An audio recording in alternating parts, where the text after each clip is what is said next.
Nes penderfynu I cymryd rhan yn y llais achos o'n I really eisiau gythio fy hunan I wneud rhywbeth tu fas y comfort zone. Dwi'n ar y llais oherwydd dwi eisiau pobl gweld fi yn pobl fel fi yn dysgu Cymraeg eto.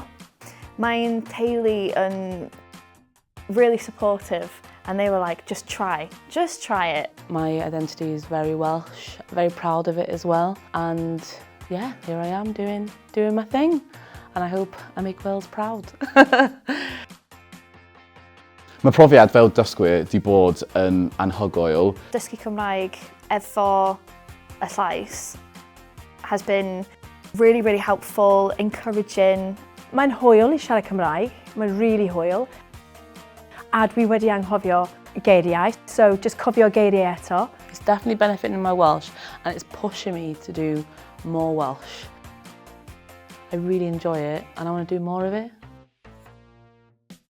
Canu yn y Cymraeg yn super hwyl ond nerve-wracking hefyd. Dwi heb canu yn Gymraeg o blaen. Yeah, it's helped a lot. It's really helped a lot. Fi teimlo bod wedi helpu fi yn expand y geiriau fi gyda sgwrs dydd o dydd. My vocabulary is a lot bigger now.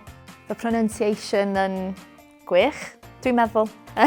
Dwi'n teimlo'n amazing pan dwi'n canu Cymraeg. I never knew that it would feel this good. The more you dip your toe in the water, the more you want to learn how to swim. You know? Dwi'n nofio yn Gymraeg. It's great.